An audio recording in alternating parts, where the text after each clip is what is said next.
ginnaaw bi ñu leen nuyoo di leen dalalaat ak jàmm seen chaîne bii di Leader TV di wax ne bu leen fàtte abonné tey nekk ñaar fukki fan ak juróom benn si weeru août ci atum 2022 ñu ñëw ak yéen si revue de presse nag da nga siy njëkk stade moom mu nga fasal tirage Ligue des champions boobee nga xam ne amal nañ ko démb boobulee tirage moom journal bi mi ngi fasal groupe C boobee nga xam ne Bayern moo si ne FC Barcelone Inter Milan équipe boobee di Victoria moom journal bi mi nga fasal di bind naan Bayern Barça Inter dans le groupe de la mort ma ni ko waxuma la groupe de la mort mais groupe bu tàng jépp la gannaaw bi nga xamee ne waa Bayern gi ak ñëwul international sénégalais bii di Sadio Mané nga xam ne ma ngay wane boppam sa championnat ba nekk foofee sa Allemagne ak FC Barcelone ak ñëwul international polonais boobee di Lewandowski moom Lewandowski nga xam ne ma ngay wane boppam foofee sa FC Barcelone ak l'international belgicain bii di Lukaku moom Lukaku nga xam ne ma nga ànd ak waa Inter Milan yooyee di wane boppam sa Italie ba tey journal bi ñoo ngi fay fekk match amical yooyee nga xam ne suñu gaynde football yi war nañ ko amal le 24 ak le 27 septembre bii nu jëm gannaaw bi nga xamee ne war nañu jàkkaarloo équipe boobee di Iran ak équipe boobee di Bolivie ba tey journal bi ñu ngi fay fekk yeneen gaynde mais ñii ña ngi ay gaynde basket nañu gannaaw bi nga xamee ni suñu gaynde basket yi tey jii nañu war a jàkkaarloo équipe boobee di Sud Soudan gannaaw bi nga xamee ni ñoo nga seen tour éliminatoire coupe du stade dañuy jubale réew mi quotidien nag moom ma nga fësal l'international sénégalais bii di Idrissa Gana Gueye nekk foofee sa Paris Saint-Germain moom journal bi mi ngi ñuy xamal ni kii di Idrissa Gana Gueye am na ñaari club bu Portugal yoo xam ne bëgg na ko club bu si mel ne Sporting ak club boobee di FC Porto ba tey journal bi ñoo ngi fay fekk match amical boobee nga xam ne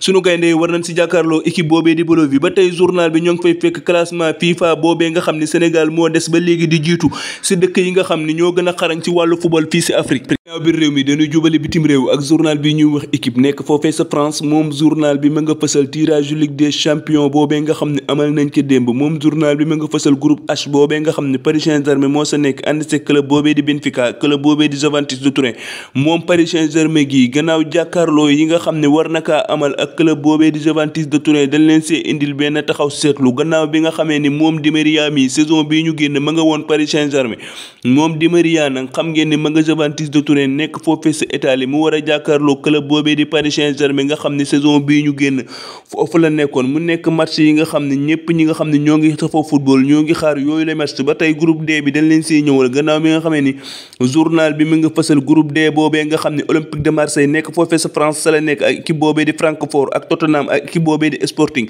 ñoo nekk si boobule groupe D gannaaw l'équipe nekk foofee sa France dañuy des foofee sa bitim réew ak journal bi ñuy wax sport nekk foofee sa Barcelone moom journal bi nag ma nga fësal tirage Ligue des champions boobee nga xam ne amal nañ ko démb moom journal bi mi ngi si biir teg di bind naan la Barça dans le groupe de la mort ma ni ko waxuma la groupe de la mort mais groupe bi tàng na jépp gannaaw bi nga xamee ni moom FC Barcelone ma nga loge sa groupe C ba ànd seeg Bayern ànd seeg Inter Milan ànd seeg Victoria moom FC Barcelone gi jàkkaarloo bi nga xam ne war na kaa jàkkaarloo club boobee di Bayern dañ leen see indil benn taxaw seetlu gannaaw bi nga xamee ni moom Bayern gi saison ren bii la fa l'international sénégalais bii di Sadio Mané ñëw moom Sadio Mané la mu doore championnat moom am na doole ànd seg waa Bayern gi gannaaw bi nga xamee ne ma nga siy wane boppam bu baax moom Sadio Mané mii nag ñoo ngi siy xaar si stade de Camp Nou boobee nga xam ne ma nga FC Barcelone googee ba tey côté FC Barcelone ñëwul Lewandowski bi moom l'international polonais bi gannaaw bi nga xam ne saison bii ñu génn ma nga woon Bayern googee moom Lewandowski mii nag war a ànd ak waa FC Barcelone ñëw stade de Allianz Arena boobee nga xam ne Bayern googee la nekk ba tey journal bi ñoo ngi fay fekk Alexia moomee nga xam ne moo nekk joueur bi nga xam ne moo gën a xarañ ci wàllu football ci saison bii ñu génn